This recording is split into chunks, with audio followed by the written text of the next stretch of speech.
And now it's time to kick off the interview part of the competition. I hope these captivating cuties brought their thinking caps. Please join me in welcoming back to the stage a Neon Diameter. Hi. All right, Neon, let's start with an easy one. What is your favorite color? Oh my gosh, so plural ableites have an extra doodad in our eyes. It lets us see another color called gambaphage. And it's super great. Wowee, I'd love to see it.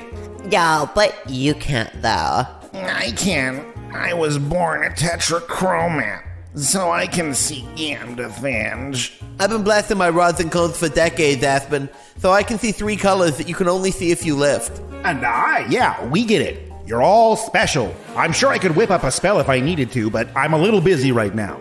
Moving on, what are your hobbies? What does little Miss Diameter do when she's not looking fabulous? Oh, golly, I don't know. That's most of what I do. I'm way into fashion, but not, clothes. So, high fashion? No, whatever's higher than that. That's what I do. All right, talk about state of the art. Last question, Neon. What would you do to make the cosmos a better place? Oh man, I love pretty people, but there's just so many not pretty people. I just think everything would be better if all the normies were in one place where we could look at them and feed them, but not have them around. I've been doing interviews for a long time, and that's only the 3rd time I've heard ugly people zoo. Let's hear it for a Neon Diameter. Next up, we have Syrinx. So, what's your favorite color, Syrinx? What did she say? Ha ha! You had to be there. I was there. I am here. Never mind. So, what are your hobbies?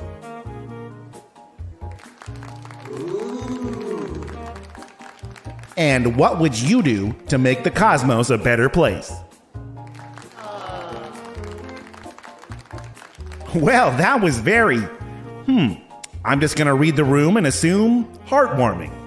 Thank you, Syrinx. Now give it up for Nanael. Thank you, Magus Van Caster. Please, call me Aspen. No. Alrighty.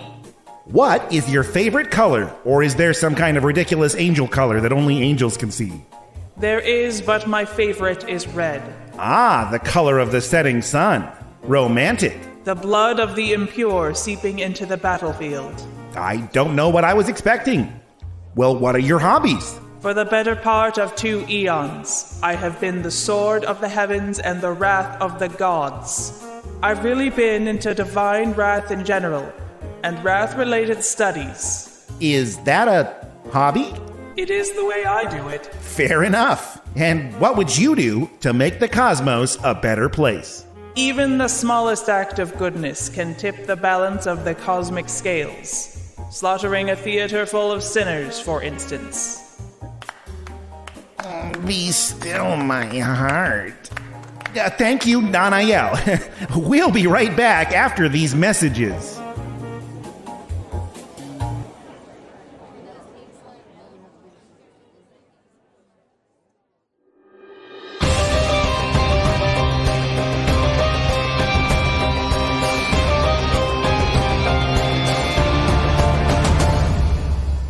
After delving into the mining tunnels and finding scattered remains of those who previously occupied them, you discovered that certain items are tethered to moments in the past.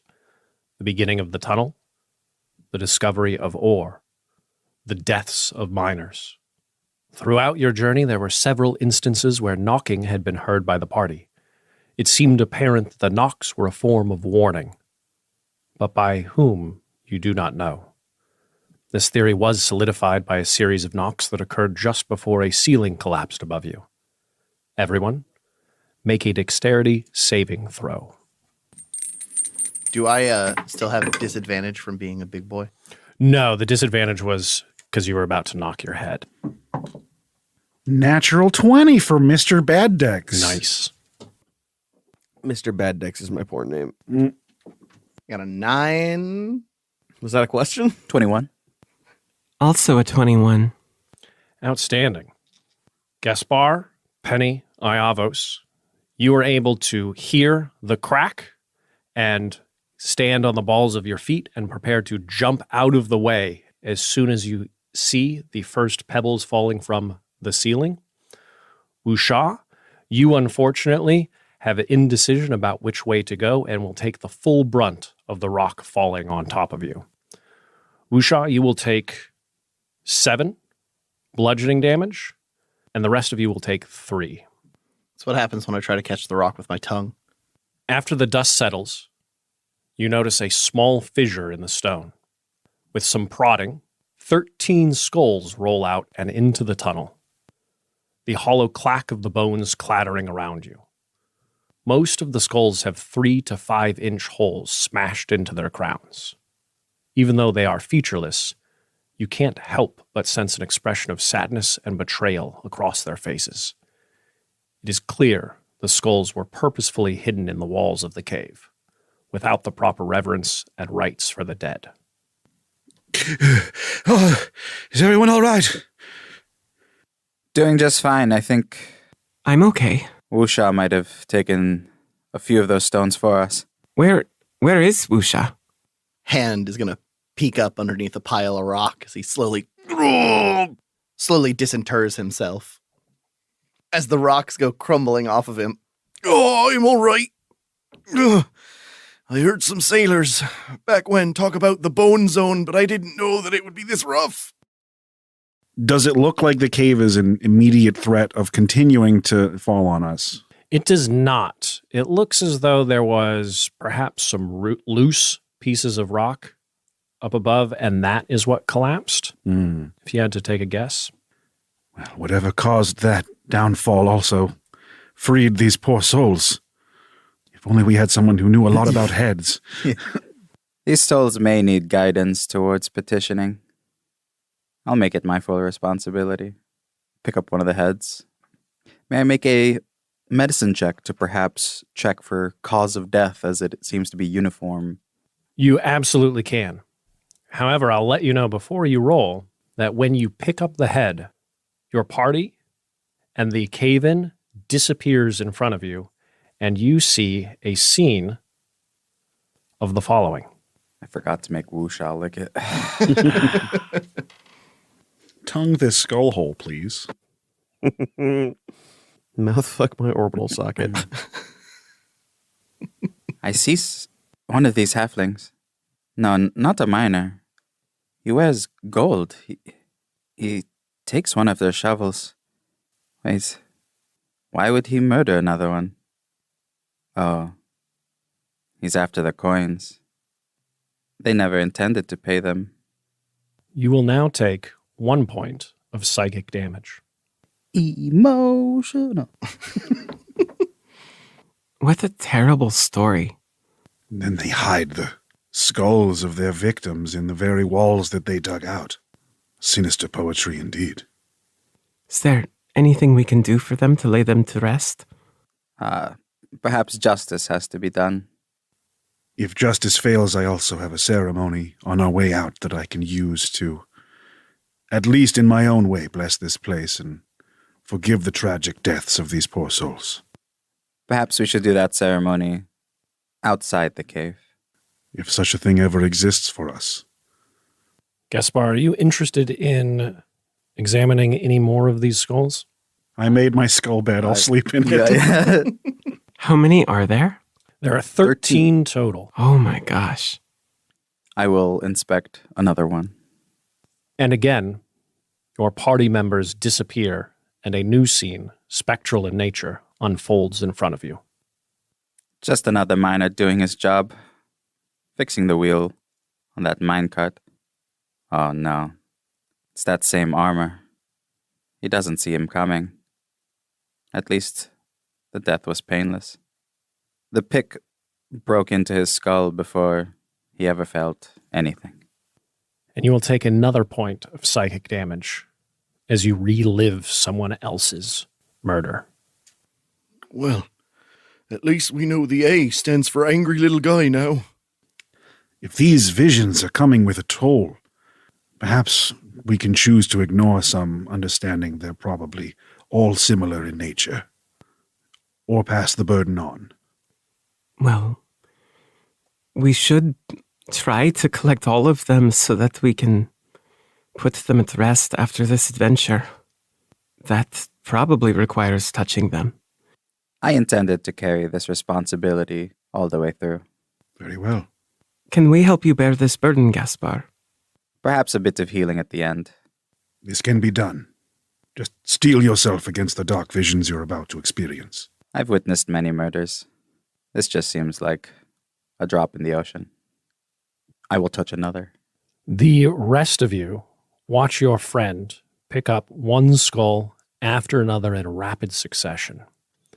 As you watch the head hanging from his belt, its eyes roll back, its face grimaces in pain, wrenching back and forth, as you can only imagine what it must be like to live 13 murders back to back. It's like summer camp all over again. That same halfling, he seems to have minions, tiny creatures. He directs them towards a woman. She's just minding her own business, eating lunch. She never got to finish that sandwich. Do I have any vision on what these tiny creatures are? You saw the silhouette of several creatures that went up to the halfling's knee. Okay. The vision isn't clear enough. I can only see the silhouettes of these creatures, these accomplices. Is that the end of the visions the skulls give? Yes. All right, let's take a look at you now.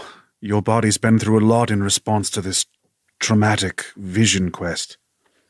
I'm just going to use some unguents and analyze his injuries and patch him up a little bit. Sure. It's psychic damage. So yes, he had put smelling salts over his stump, but I don't think that's how... Slap a Band-Aid on that bitch. That can happen. I feel like calming words might go a long way to assisting the unguents. I like it. So if I roll a medicine check, it will need to come with comforting, kind words. Just, light some lavender incense, give him a massage. Yeah, smudge some sage around the haunted mine. Aroma and therapy. I was going to say, yeah, make a therapy check.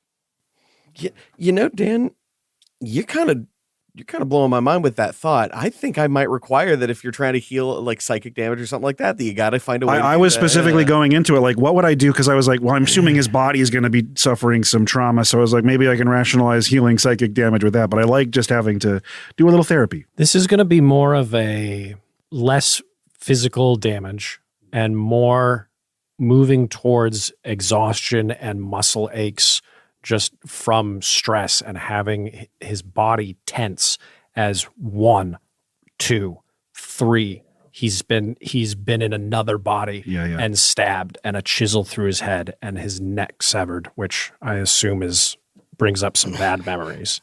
Yep, if I could remember it. Something like that.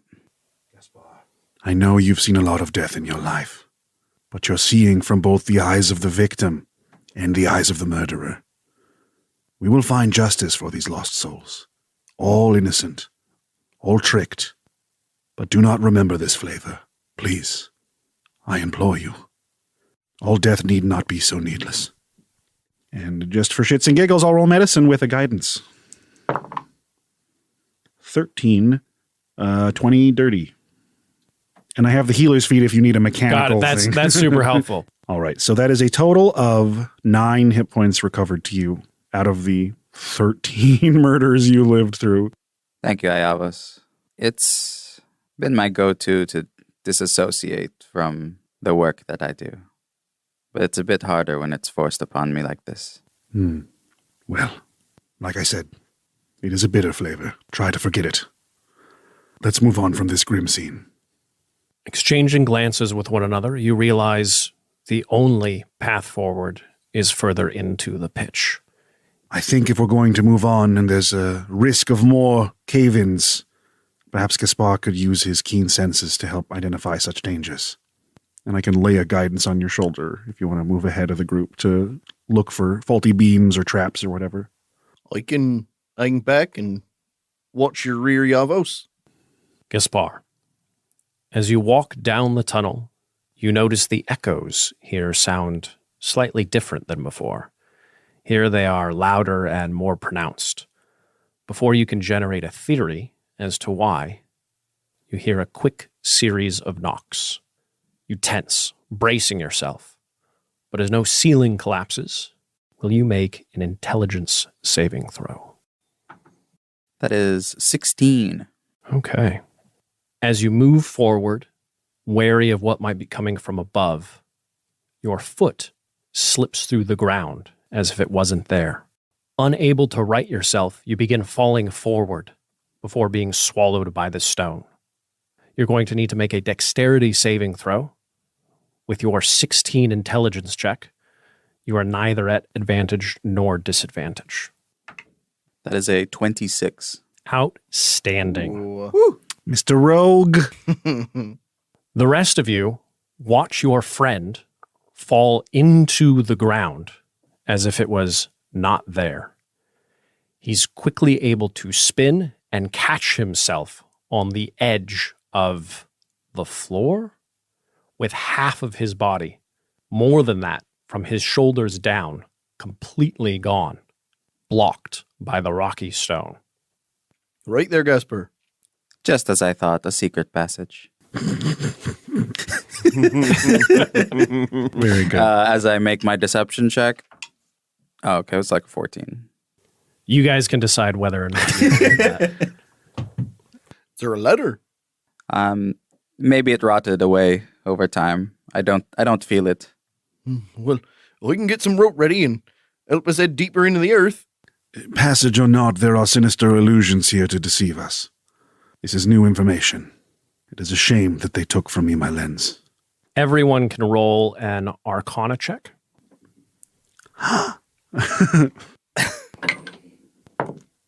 Dirty 20. Cool.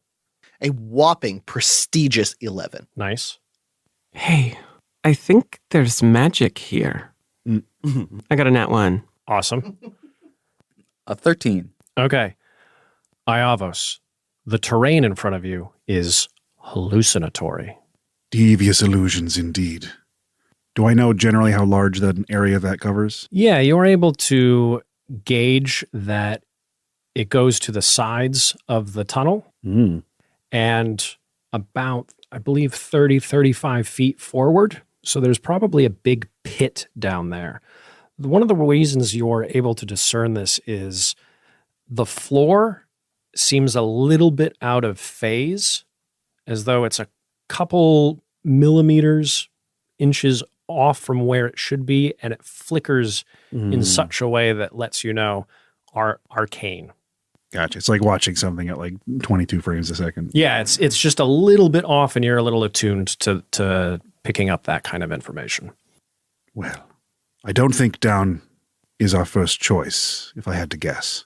But getting across this gap should be a challenge, if anyone has ideas. 30 feet's a long way to jump. I'm not sure I can throw Gaspar that far, but I'm willing to try. Are there still support beams along the pathway? Yes, it does seem like the mine is intact all around it, save for this floor. So they're about every 10 feet. So there's going to be 3 big cedar beams going up. That's even further than I can leap. But Wusha, what if you toss your spear up on the cedar, and I can use that to swing across it, perhaps carrying rope or something? I think that's a fine idea. You could find a place to tie the rope off on the other side. I can hold it tight here and help our friends get across. As long as those cedar beams are not completely rotted away. I have an idea that may aid with this. It is a good plan. I'm just going to look to the other side, close my eyes, and when I open them, I'm on that side with a misty step. Sick. And I'll point to a spot that looks the strongest on the wooden support beam and say, aim here. Thanks, Yavos. I'm going to take one of my spears. Okay. And I'm going to try to just plant it as deep into that cedar beam, not cider beam, as possible. Okay, 30 feet away? Yeah. And the goal is to just have it stick out parallel with the tunnel? Okay.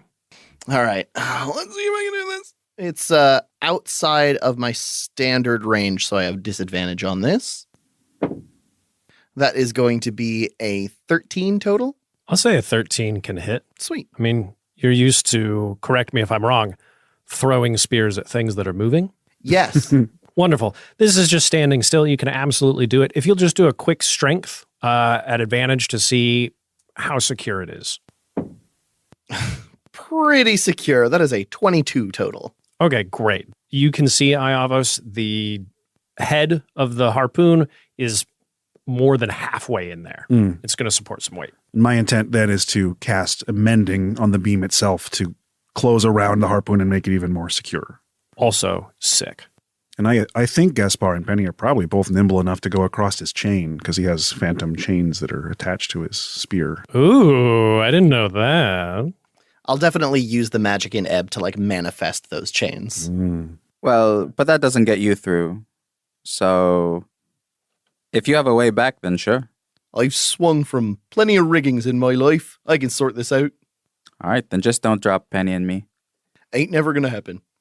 Okay, wonderful. Which one of you is going first? Gaspar will go first. Okay. I agree. As Penny and Gaspar prepare to climb across, I'm going to close my hands around my enchanted gloves that Gaspar gave me as though I am holding them by the hand and give them both a guidance. Beautiful use. Iavos, you have been awarded personal glory for helping your friends from afar. Oh. The Misty Step combined with the use of the gloves and the heartfelt sentiment that goes along with it. You can practically hear the crowd just going, oh. Yeah, hand holding always wins. It is our signature maneuver. That is a 20 total. Of what? Acrobatics. Okay, great. Perfect. So you are able to get across. No problem. Sweetness. Do you do fancy moves? Do you have a flourish? I think Gaspar is going to be holding onto the chain, but then creating tension and using that to walk on the wall. After he's done and it passes his tests, he's just going to do a nice little hop and give Iavos a pat of thank you on the shoulder. Outstanding. Penny, you are next, correct? Yes. Is a 7 above the DC? A 7 is below the DC. And what fun we're about to have. Oh, goody. Penny, adjusting to your new body, throws off your balance and equilibrium just enough for you to slip and stumble. A quick hand up to grasp the chain before you fall fails. And you disappear into the floor, gone from sight from the rest of your party. Penelope! Is there any way that I could try to like snap the chain to catch Penny's leg or arm or something like that in a loop of it and draw it tight? I know exactly what you're trying to do. You absolutely can. It will be a high DC. That is totally fine. At least I tried. Make a sleight of hand? That's what I was thinking too. Huh? Whoa. That's going to be a 17 total. Oh, sorry. 18. With an 18, you are unable to do it. However, the tautness of the chain slackens enough to go down, so Penny's other hand can reach up and potentially grab on. Go ahead and do another acrobatics check. We'll say with disadvantage. I'm watching all of this. I'm going to keep channeling my guidance since there's not much else I can do right now. Perfect. Both were 17. Oh, okay. I'll say that you're able to grab onto the chain at the very last minute. Wuxia tenses the chain and brings you up, and if it wasn't so terrifying, it would almost be comical the way that you're bouncing up and down as this chain solidifies into tautness. Whoa, hook me a keeper. Penny sighs. How embarrassing. And then her hand lets go of the chain, and she plummets down into the illusory terrain. What are you doing? Suddenly, you feel a hand on the back of your shoulder. Penny can also cast Misty Step. I just wanted to see if I could still do it. Not as nimble as I was. Mirthful, really. Okay. Wusha, you are alone. Utterly alone. It'd be a bad time for Wusha to start licking wood. Why?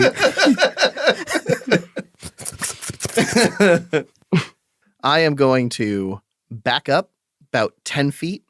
Then I'm going to run toward the edge. And as I can feel the ground starting to give way a little bit, I'm going to leap downward and try to swing as far as I can, like I'm holding onto an old rope in a ship. Try to get my way all the way over to the other side with one big swing. Okay, you're going to do a pendulum type thing, going into the hallucinatory terrain and then back out in a swashbuckling kind of pose. Exactly. Outstanding. Go ahead and roll, we'll say athletics. The Spider-Man web-slinging nerds are going to be just so angry. Not great. I get an 8. I rolled a 2. You did roll a 2. You... Shallower than I expected. Just leaps right into the hole. That time he only did make a whoosh. Aw. As your foot leaves solid ground, you realize you did not look before you leapt, and you don't know what is underneath the hallucinatory terrain. As you're swinging, you slam into what is probably a stalagmite and fall down as you've lost your grip and the wind has been knocked out of you.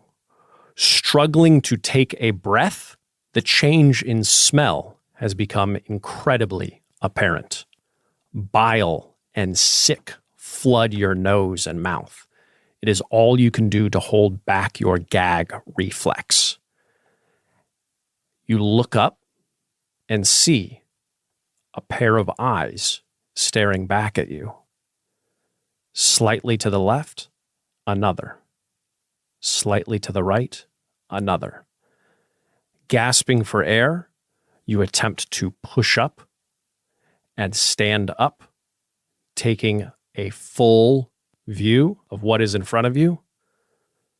Over 40 eyes staring back at you. Despite the proximity of your allies, you are alone.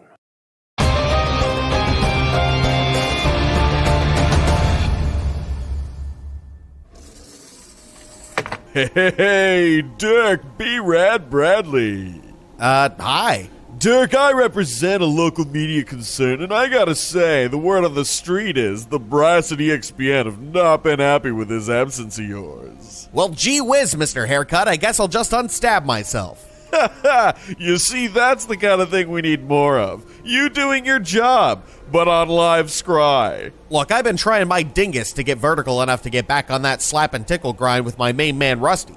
But it's a no-can-do on the not bleeding front. Look, we both know clerics are just glorified herbalists with a prayer book. Ha ha, that is so true. They don't know what's best for a smart, sophisticated guy like you. Yeah, my nurse threw up when I put smuggled chocolate syrup on my salad. What an unrefined palate. Yep. So what do you propose? Look, sitting here, sitting in a chair, smiling for the nurses, smiling for the scry, it's all the same stuff. Let's say we get you released on your own recognizance. I tried doing some recognizance into the nurses' lockers to get some dirt, but apparently people just keep clothes in there. You're funny, but no. I'm talking about getting you all patched up and out on your own again. We're prepared to offer you an apartment with a luxurious alley view in the bowels of Verada and a generous pay bump to keep you in yogurt-dipped cotton candy nubs for life, am I right? Where do I sign? Sharp and quick. My people warned me about you. I've just got this contract right here. Bingo bango, signed and dotted. That's where my name goes, bud, but that's okay. Almost no one gets it right on the first try. Fortunately, I brought a second copy for just this kind of inevitability. bingo, bango? Signed and dotted. Man, you really took me for a ride. And speaking of rides, why don't we get you out of here and into some new duds, huh? How do you feel about jungle jorts? All right, hold your presumably tasteful underpants. I get a free apartment, a boost to my allowance, and the booty blasters that Zenith Envy called an affront to masculinity? I'm in. And so much more, Mr. Bradley. I mean, you can keep calling me B-Rad, if you want. Can do, B. Radley. Well, hot dangle, you're swell. What did you say your name was? My name shouldn't be important to a super special guy like you. I'm just some nobody. Whatever you say, Mr. Nobody. To the shopping mall. No. Whatever you say, Radical Bradical. Whatever you say.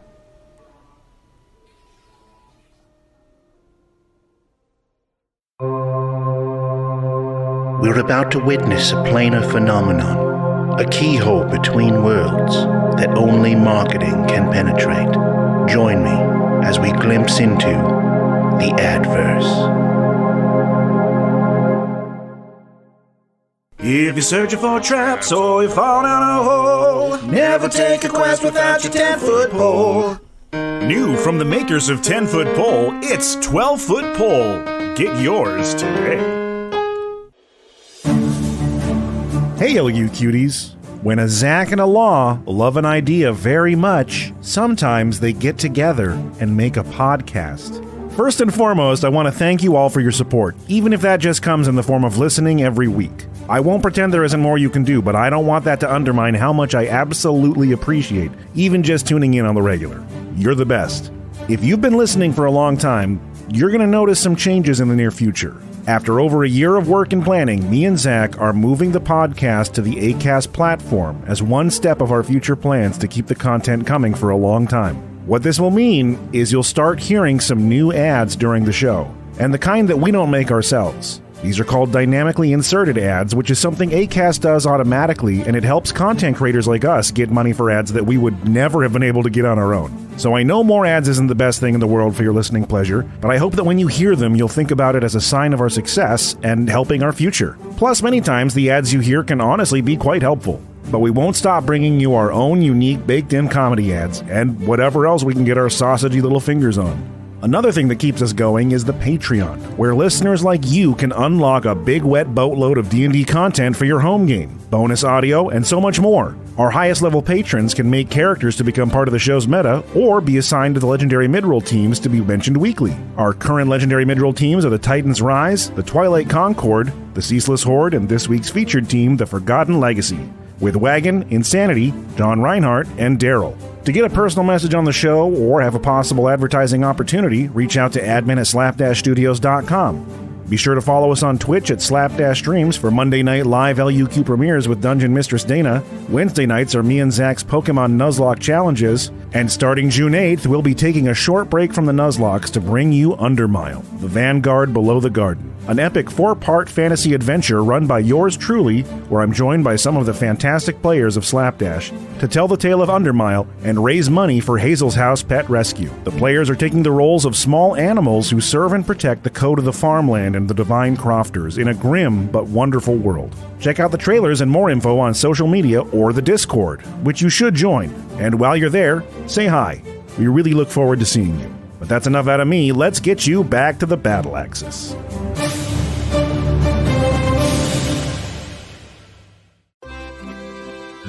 Everybody loves Cretino's Zacana, the best pie in the multiverse for feeding the family. We got the best sauces and cheeses, hands down, no argument. We got the meat shield, the crust of holding, the calzone of truth, and all your favorite magical pizza manifestations. But sometimes you get tired of the old disc of dough stacked up with delicious toppings. Well, my uncle knows a guy who's a bit of a geomancer, and we're talking math magic, none of that dirt magic. Anyway, we put our heads together and we're proud to introduce the new Cretino's Polychoron Pizza. It's got a whole mess of incomprehensible tangents and vertices. If you asked me last week what a polyhedroid was, I would have said ask a butt doctor. But now we're making freaking pizzas, busting out of the cage of three-dimensional thinking. But crit about it. Get yours today. Free 2-liter of Rock Shasta. Unlimited toppings, 4 dimensions. Only available at Cretino's Arcana. It's the home of the meat shield. Call Cretino's Arcana for dimensions.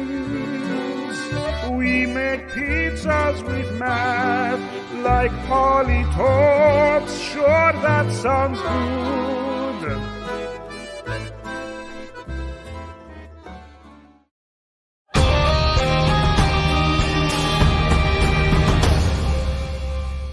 Woosha. Catching your breath, you realize that you have sustained some damage, bruised, slightly cracked ribs, 6 bludgeoning damage. The creatures standing in front of you are approximately 1 foot tall. Their skin is the color of uncooked pig flesh and translucent to where you can see the deep purples and browns of their internal organs. Their legs are 8 inches and arms each 6. Both sets of limbs are spindly and have 3 small milk-white claws protruding from the ends. Their bellies are bulbous and their backs hunched. Wisps of gray fur come off their shoulders and spine. Diamond-shaped heads are attached to long, protruding necks, and their solid white eyes reflect the light and appear to jut out of their deep eye sockets. No nose is on their face, simply 2 tiny holes below their eyes. Their mouths take up the lower half of their heads and have large front teeth, which look perfect for ripping out chunks of flesh. Roll initiative. We just hear from the illusion. Oh, they're pinching me. It's coming out of me. They're taking my meat. 1 inch at a time, they're taking it. 14. I have a dirty 20. My 20 got dirty too. Oh, cool. Natural 1 as Gaspar goes for like a face palm, but hits air. Which one of you guys is going first? What's your dex? Real bad. Oh, okay. Me. Tragic. Penny, you hear the sounds of chittering and scrambling.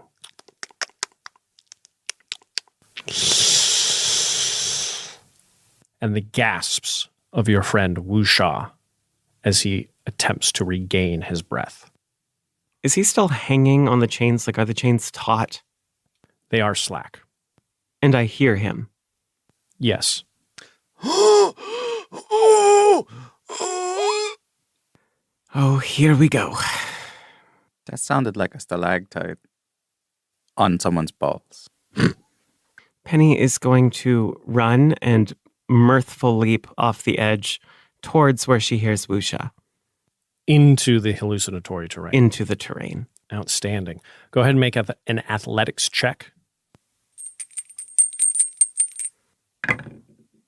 11. Okay, so as you land, not knowing where you're landing, you're going to lose footing. The ground is loose and jagged. You will take 6 points of bludgeoning damage, but you are now down in the pit. Son of a snitch. Since me and Penny are going at roughly the same time, having both rolled 20s, can I do a move action as she's going, like before she disappears? Sure. As I see Penny getting ready to leap, I just pull my spell book off of my belt and toss it to you and say, catch! Oh, sure. Just take it down with you. Oh, I can do that. Okay. Outstanding. I don't know why, but I know why. Do you have anything else that you want to pop in there real quick? Thinking very quickly as you absorb this brand new scene. Do I have any movement left? I will say no. Are they all occupying one space? Yes. Penny looks across all of these creatures. You all look like you could use a little light. And she casts fairy fire, hitting them and a section of the terrain. They need to make a dexterity saving throw. Dexterity saving throw. Got it. What's the DC? 15. The creatures standing directly in front of Wusha begin to glow with a... In the past, Penny's fairy fire has been a variety of colors, but right now it is gold edged in green, as her new magic aura seems to extend and envelop them. That gold and green light illuminates the pit and the walls surrounding it, and it becomes more vibrant as a new light source of the same color appears closer to Wusha, and a third closer to Penny, as the swarms of these creatures that had previously been invisible now come into view. Ooh, I like that so much. Iavos, you threw the book. Was there anything else you feel like you can fit in with your action economy? Oh, yeah. That's just the very beginning of my turn. So now it is me, I believe. Yes. So the book is my familiar.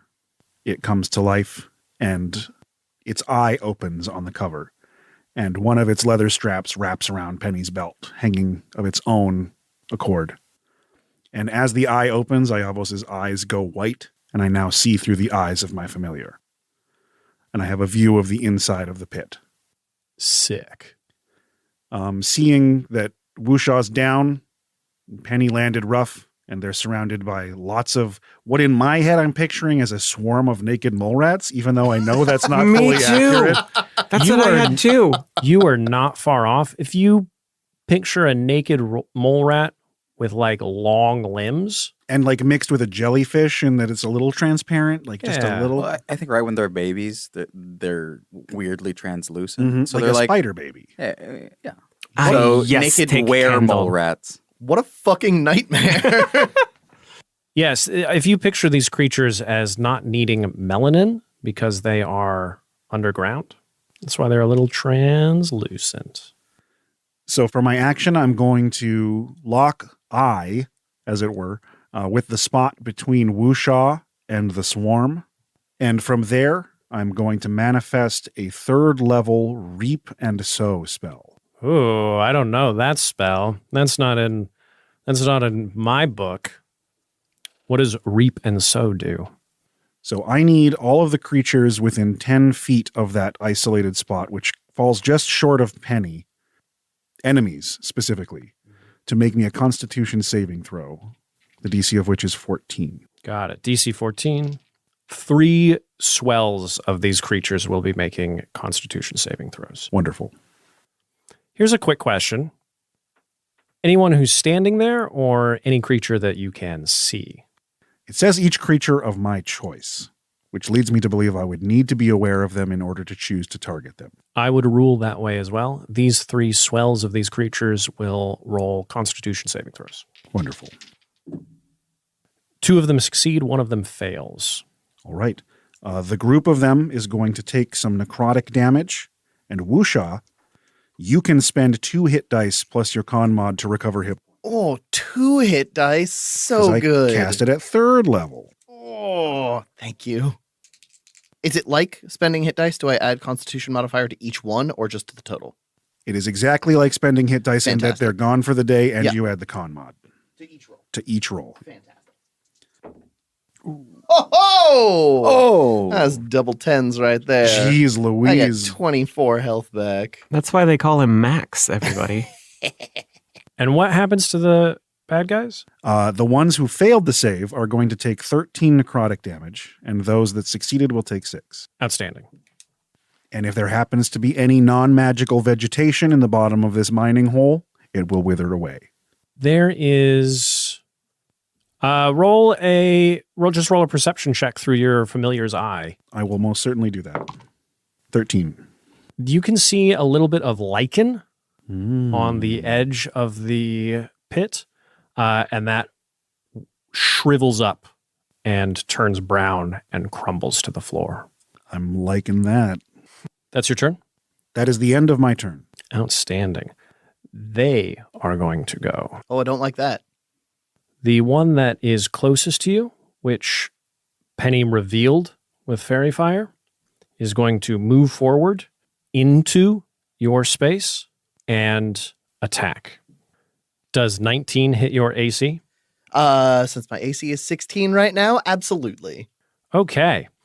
These small creatures swarm over your body, their claws attempting to get inside every nook and cranny, and their teeth, two big front beaver-like teeth, begin pinching and pulling at your flesh.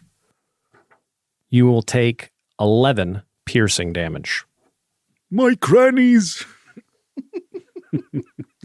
The swarm that originally had its eye on you is also going to move forward, surrounding you and attempting to bite the heck out of you.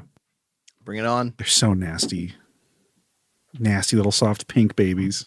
Most of them will miss. It seems as though their friends got the jump on you and have taken up all of the good, soft, juicy spots, and these guys can't get purchase with their jaws or their claws. That's impressive. Wusha has a lot of juice to give. He's like 95% juicy bits.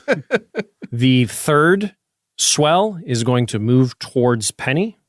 And Penny, how do you evade this swell of creatures rushing towards you? Penny is going to immediately kneel down behind her big shield.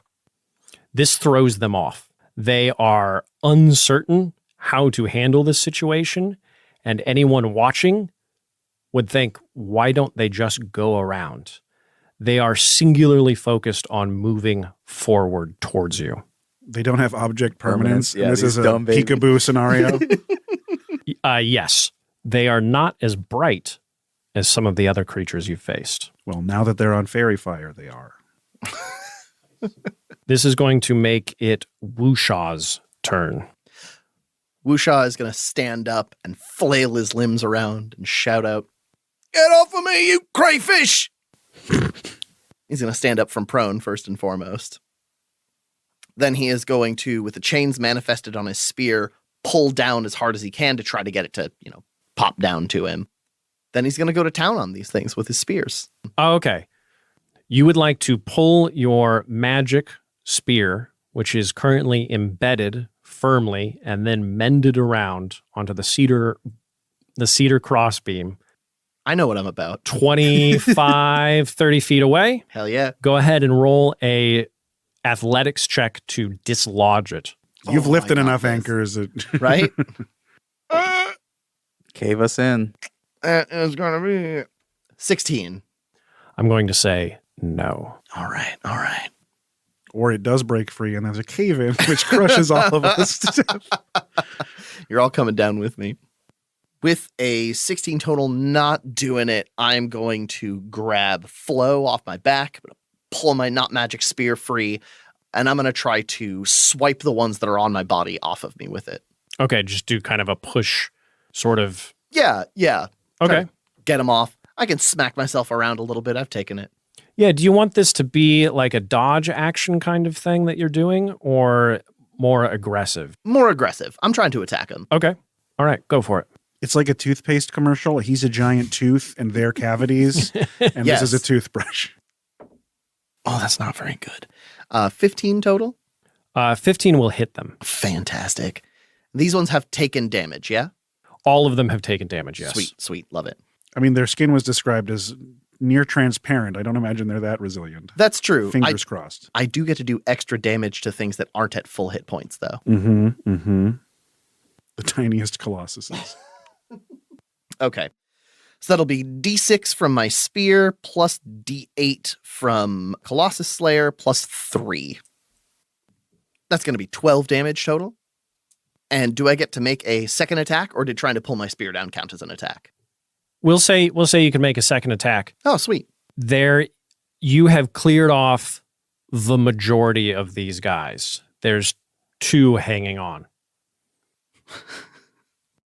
Wusha is nothing if not childishly spiteful sometimes, as he takes his spear and swings down at the next 2, and that is a critical hit. 20 right there. So I'm picturing in my mind, that's not true. I'm not picturing it. This is what happens. There we go. I'm in control. You grab your spear and the 2 remaining creatures on your chest.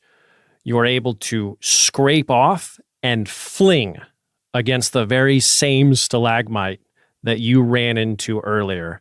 And there is a splat as both of their bodies hit, crack, and slide down the stone face. Beautiful. Swiping those off and slapping them against the stalactite and reducing them to naked mold jelly. I'm going to rub the inside of my thigh a little bit and look up toward Penny and say, Reef got me right in the powder room, but my hell ain't cracked yet. Is he sure he's not a pirate? Hey, Wusha, are you still holding on to your spectral chains that are connected to... I would imagine so. Okay. So as Gaspar sees the chains go tight, the tension threatening to dislodge the beam from the support of this tunnel, that gives Gaspar a little idea. He runs over to it, takes the coattail of his jacket, wraps it around the chain, and then slides along it. That is exactly what I wanted someone to do. Thank you so much. You're very welcome. Yeah. Kind of, feet ready to make contact with a wall or Wusha. So as I break through the threshold of the illusion, I can see the battlefield unfold. Yes. Correct? Yeah. And so Gaspar is going to dismount from the zip line before he kicks Wusha in the face, or worse, the powder room. Go ahead and make a acrobatics check with a pretty easy DC. Easy DC? Love that band. That's a good band. They're really not that good. It's a 22. Absolutely. I am thunderstruck. Not sure I like where this is going. Gaspar then draws poise as a saber and begins to cut into these bulbous-bellied beasts. Outstanding. We're looking at a 25 to hit. Absolutely hit. The saber is able to slash through their soft flesh very easily. And because they are grouped so close together, you're able to get quite a few of them. Their shrieks echo throughout the tunnel. This is a fairer fight than you gave those miners. That is 21 points of damage. Ooh, outstanding. You are able to, as though you're signing a signature with your saber, Gaspar. Every stroke forming a letter pierces and kills one of these creatures. They collapse to the ground. Blood pools around them. And to finish it off, Gaspar is going to draw rationality as a harpoon for Wusha. Book spear? Yes. And Iavo shouts down into the pit, "The pen is mightier, Gaspar!" But you can't catch fish with a pen. Oh no, I meant the signature thing. That was cool. Oh yes. I learned that from you. No. Because you're always writing stuff. Yeah. With a big pen. I don't know where we're going. Speaking of mighty pens, Petty. This creature before me, is it the only one I see? That is a swarm of creatures.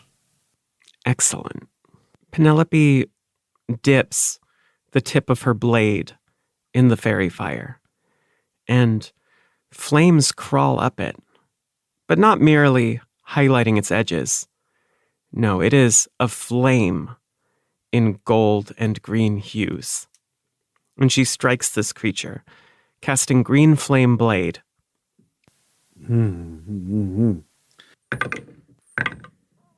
That is a dirty 20 to hit. That will absolutely hit.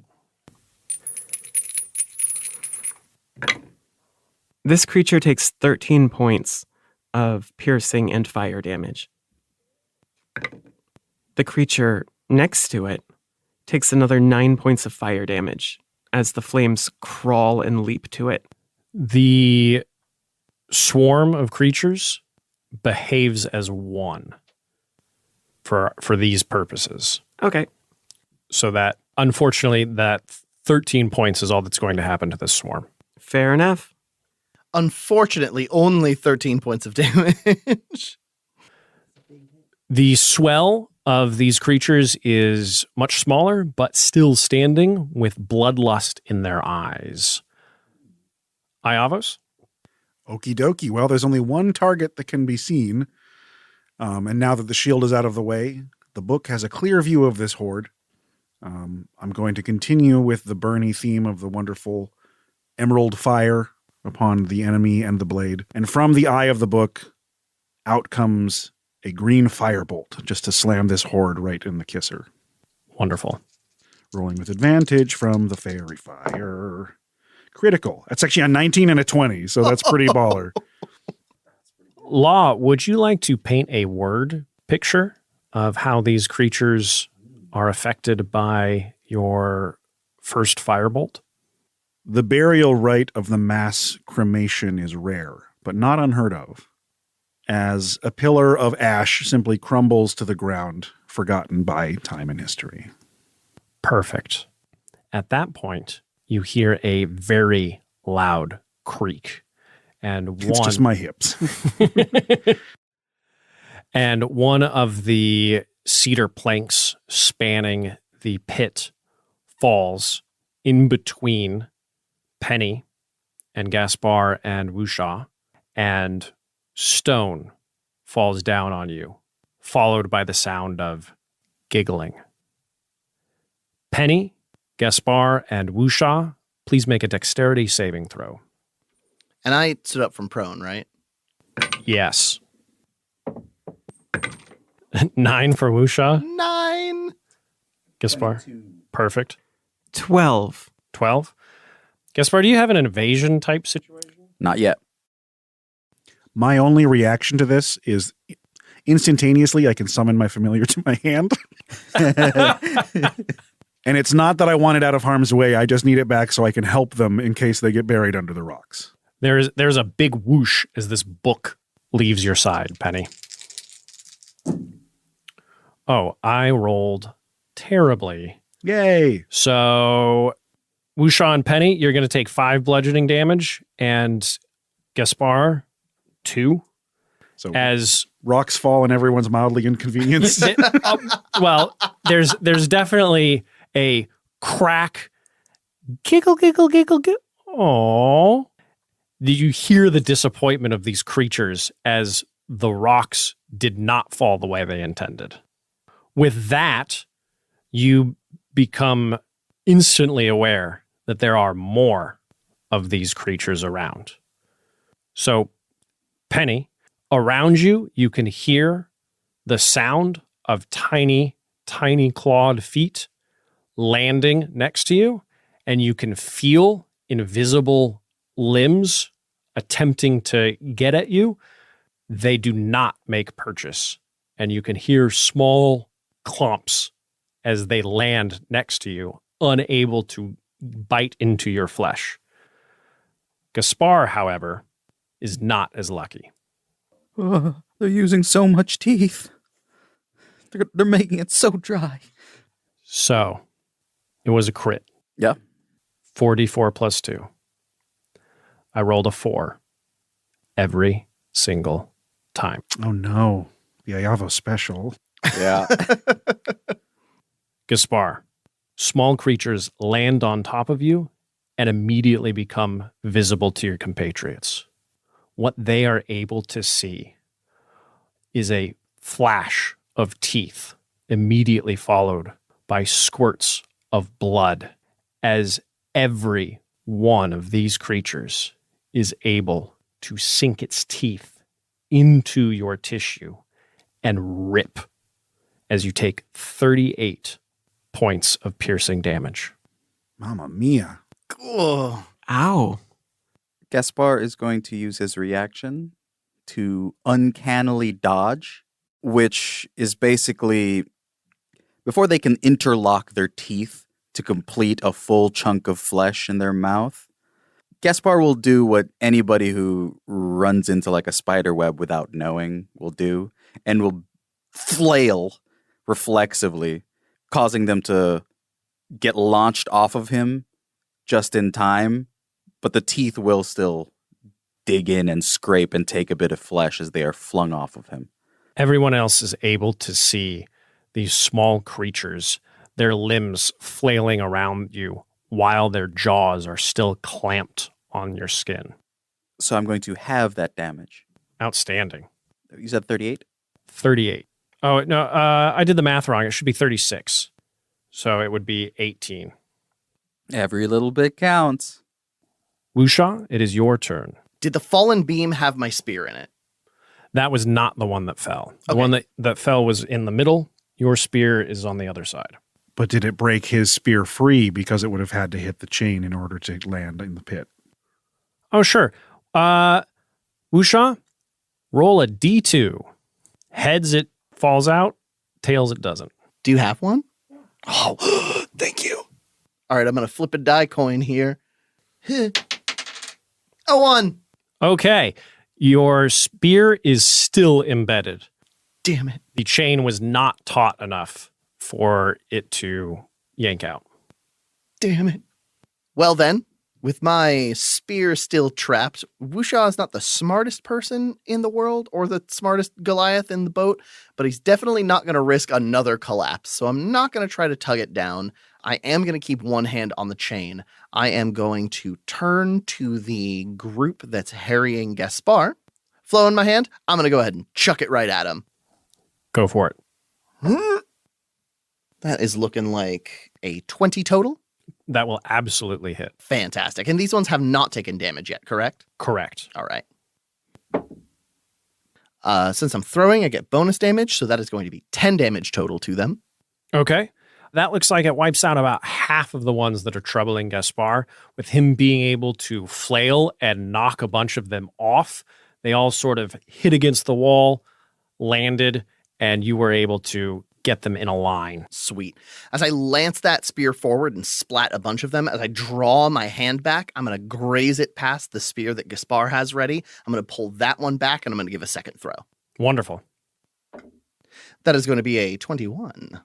That will absolutely hit. And these bad boys have taken damage. Well, nearly minimum damage. 8 total. 8 total. The challenge with this is many of these creatures are a little spread out and around your friend. So you had to choose the biggest chunk of them that you could find, which was on top of his spine. So you were able to get a good chunk of them, but there are still quite a few remaining on his person. Sweet. I can't get my dual wielding bonus action because I don't have another spear in my hand. So I'm just going to end my turn there. Tossing my spears out, giving shouts. Don't waste your time with him. I got plenty of flesh on me still. Perfect. That will take it to Gaspar. What's the stalagmite situation here? There are several. And if it's helpful, there is several large ones. And then there are collections of small, newly forming ones that are congregated. So it's almost as though there's an area of 3x3 spikes. Yes. Let me know if I can do this. But Gaspar is going to reach towards his stump and draw forth his spinal lash. Attempt to wrap it around one of the large stalactites and pull it to break off the tip and avalanche onto the swarm. Oh, absolutely. We'll say that there's an outcropping sort of up against the wall so that you're able to get some height with it as well. Yeah. And you're able to grab on. Well, we'll see if you're able to do that. I will allow you. Thank you. Let's just do a straight attack roll. That is a 12 to hit. 12 will unfortunately miss. Getting the rubble to go the direction that you need to hit all of them was a little bit more challenging than you anticipated. In response to his failure, he will take the disengage action and then attempt to, and we'll get behind Wusha. Okay. You're able to slough off these creatures as they shielded themselves from the rubble. They didn't take any damage, but it was easier for them to be knocked off of you. All right. That's going to take us to Penny. There is a new creature next to me, it looks like. So Penny's sword has snuffed out. It's no longer covered in flames. And yet, even though these flames have left it, it still has a dull glow. And she strikes out at this creature. How's a 14? A 14 will hit. Oh, geez. Hooray. Oh, good. For their AC is somewhere in between 14 and 12. Where could it be? And in theme, I do 14 points of damage. Oh, outstanding. Zillos is able to slice through these creatures as they are recovering to stand back up and turn their attention back to you, as they were a little stunned when they fell initially. Penny, would you like to do anything else on your turn? Yes, my blade is still thirsty. And so, using Thirsting Blade, I get another attack. This one is a 19 to hit. That will absolutely hit. What is 19 if not just a better 14?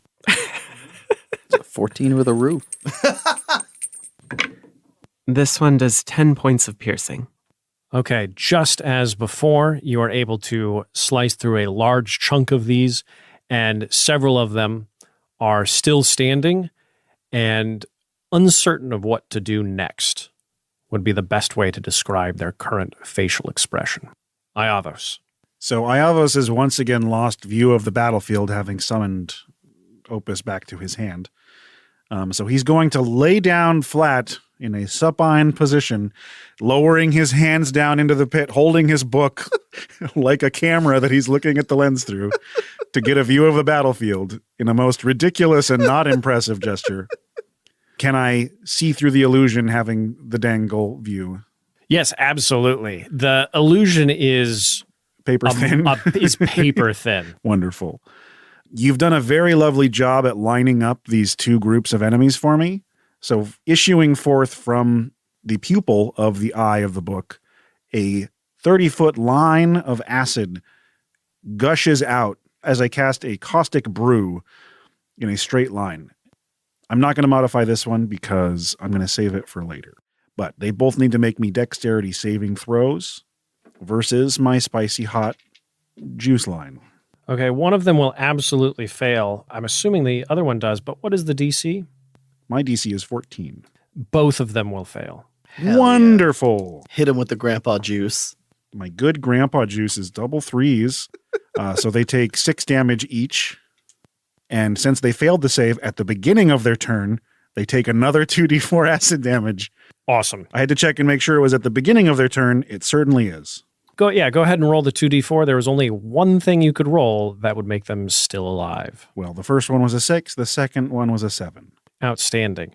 All of these remaining few creatures have acid flung at them.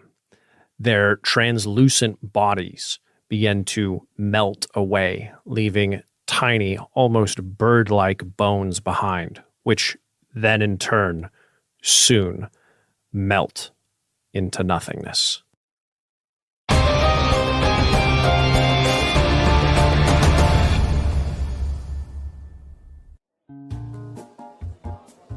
Let's welcome back to the stage the sultry succubus, Corey. Hi, Aspie. Did you change your tie? I did. How thoughtful of you to notice. I love it. Green is my favorite color. I guess we can check that one off the list. So, what are your hobbies? I'm a busy girl, Aspie. It's always sex, sex, sex. Sometimes I just want to put on my cheerleader costume, tie myself up by the fireplace, and crack a good book. Very wholesome. Not the way I do it. And what would you do to make the cosmos a better place? Sex education is a travesty throughout the known universe. You have no idea how easy my job is. Wow, that's actually a really fantastic answer. I'm a fantastic girl. I'll say, let's hear it for Corey. Next up, let's give a warm round of applause for... Hey. Doug. Hi, Doug. Tell me, Doug, what is your favorite color? Ooh, that's a toughie. Gosh, there's so many. You know the one that's on paper? I think most colors go on paper, Doug. No, the usual one? White? Yeah, that's it. Riveting. Well, Doug, what are your hobbies? Are those the ones you do when you should be doing other things? Not the way I do them. Oh, I guess existing is pretty cool. That wasn't a thing for like a long time, so this is all pretty fresh. I'm a fan myself, Doug. And have you tried the food thing? That's absolutely wild. Part of me wants it and likes it and wants more, but then afterwards it hurts, like in the in my middle place. Ah, so a bit of a foodie. Oh, and that's not all. A few hours later, the food does just the weirdest thing. It's like a... let's move on to the next question. What would you do to make the cosmos a better place? I've spent a lot of time in a place where people can do whatever they want, and while it's kind of my bread and butter, I don't think it's good for people. You know how too much sugar food makes your belly bad and teeth less papery? Intimately. I think too much freedom makes people's civilizations feel bad. Like a civic tummy ache? Exactly. Well, thank you, Doug, for that hot take. I think it was body temperature. Let's give it up for Doug. Bye, Doug. And finally, we have the most sensational sphere to ever grace the stage. Let's hear it for Exorndalask. Hi, Aspen. You know, I think I prefer Orndle. Okay, Orndle. Ew, no. Zorn is fine. Okay, Zorn. Tell me, what is your favorite color? Geez, I haven't even seen all of them yet. So hard to decide. But I think if I had to pick, I'd say black. Well, I don't think that's a color so much as a shade. Listen to me, you puling worm. Black as a pigment absorbs all color. It is domination incarnate. The very void is black. I will not suffer such pedantry from a quivering, obsequious mass of self-important filth. Black it is. Yeah. Well, what are your hobbies? So far, just existing at all has been pretty great. Somebody already... You know what? Existing is good. That's fine. No, I can think of a better one.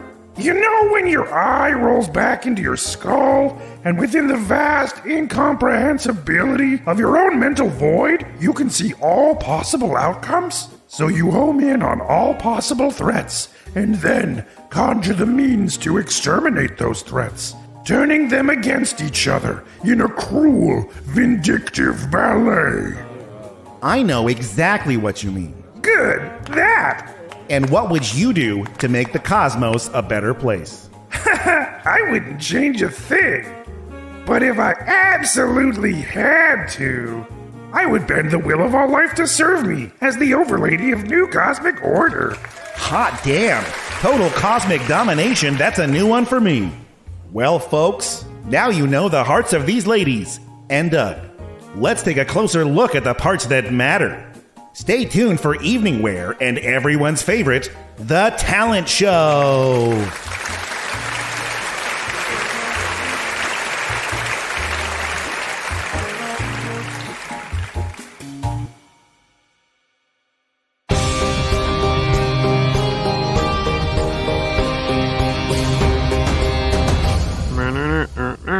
Hell yeah. Fantastic. Well, when in doubt, liquefy your enemies? Yeah. They were described as having the flesh of uncooked pigs. Yeah. You just cooked them Just regular pigs. You burnt them. You ceviche'd them. Ooh. I have pulled that pork. The only And out came the grandpa juice. No. I'm glad I that's have not regrets. The past 5 minutes have accumulated a list of regrets. For those of you unaware, for this little outro, Zach had to step out of the room for the episode. So it is us. I'd like to go around the table and hear what your favorite part of the episode was. And since there was a combat, we can do play of the game and MVP if we fancy. we absolutely should. I would very, very much like to be a part of that, please. I don't know if I have a choice. I just want to be in the room. You absolutely have a choice. Feel free to nominate and add your vote. I'm saying I don't know if I can pick just one, but I want to be present for the ceremony. My pick for play of the game, just because I wanted it, it was a clear visual in my head so good, is ziplining down Wushaw's chain into the pit. I've also been playing a lot of Horizon Zero Dawn, and there's a lot of ziplining in that game. Yep. But for me, that was what my heart wanted. My play of the game is absolutely 100% fucking Penny saving face by letting go of the chain. Thank you. I'm glad you liked it. A little bit of catch and release here. I'm into it. Because I was thinking to myself in that moment, like Penny wants to see if she can get across this without using that ability because it used it up. But at the same time, like she's not going to dangle there and look like an idiot. Oh, that's a Zach. Yeah, buddy. Welcome to the outro. My play of the game was that wicked 40-minute nap. Hell yeah. Are you feeling like a new man? No, I feel amazing. I Fuck really yeah. don't. I feel like dog shit. I actually didn't even realize we were in the outro until y'all started doing it. My sense of time is completely off. Oh, it's all good. Yeah, your unwillingness to embarrass yourself is fantastic, and I love it. The opposite of play of the game, though, as we go around, is us doing all of this planning and using spell slots to get over this 30-foot pit, just to fuck off right into it anyway. Yeah, we're... Sorry, guys. I don't know. Should I give it to the enemy team? That crit was nasty. That was a very good crit. Gross. There were 20 tiny creatures with invisible teeth and claws bared, paratrooping down on top of you in an anime-style pose, and all of them found purchase in your flesh. I was the Titan they attacked on. Yeah. Yep. My mind, they went straight for the nape. the visual I had, which was unsettling to me, was a giant like mama sow with all of the babies at the teat. Just like a line of them all squirming to get at your soft bits. Oh, that's what I thought of when they had Wusha. Because the other ones missed, because the other ones were hogging it. But yes, the paratroopers, it was nasty. It made me feel, I was like, it's a good situation. I was really scared. I wanted to keep all of you alive for at least That would have another knocked me episode. down if not for Uncanny Dodge. Yeah. It's okay. You're the new tank. That's what it looks like. I really liked when Iavos tossed Penny the book, just because I've never gotten to hold Opus before. And so even though I didn't say it, my headcanon is she petted it a couple of times. Of course she did. Before it went away. But I actually really like Iavos hanging out over the ledge and like leaning down with Opus to see. That's a very funny visual in my head, and that was my favorite. I like the idea that the bookmark licked your hand a little bit. While you did its little purr page flutter. But yeah, I love getting mileage out of being able to see through the eyes of Opus.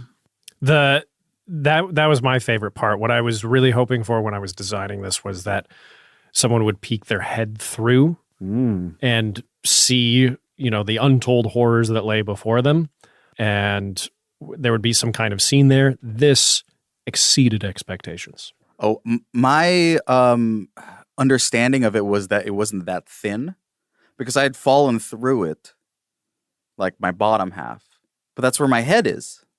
So I thought, it must be much thicker because I didn't see anything. Perhaps just too brief of a dip. But it is very disorienting having my eyes I'll say down that's there. on me for not having experience playing with a character whose eyes are on their pelvis. It's definitely a trip. My headcanon for that is that you swung down and your head kind of like spun a little bit, so you couldn't see past your prodigious cake. Right. You got bun blocked. As one does. MVP, I'm going to say, for me, is Wushak getting us into this hot, sticky pickle. It wasn't a good move, but it did trigger a very fun fight. I won't turn that down. I'd move to make that unanimous, because you, like, the whole direction that this episode went in is because of that. I certainly did stumble into chaos, didn't I? Yeah, I asked you, do you have a way out? Apparently it was to run and just do it. Just deal with it. That's the way out. And fall right in the hole. Okay. I just wanted him to be like, and then realizing he couldn't get his spear out, just be like, middle of a fight's no place for tugging. I need to work on my Wuxia impression. I don't have it. Oh, But anyway, this was really good. Thank you for this fight, Dan, and I am excited for the rest of this chapter. If you haven't yet, listen to the League of Ultimate Questing. You are doing it right now. Keep doing that every Monday, every fucking Monday, I dare say. Visit Puzzling Package. Check them out. Buy some puzzles. They're very, very awesome and delivered to you. And LUQ.com for all the details, actors' pages, and links to all the stuff they want to share. Go listen to Help Action, too. And listen to Help Action. Pretty please, very funny lads having a good time and teaching us lessons about what to and not do as DM. But until next time, we wish you luck.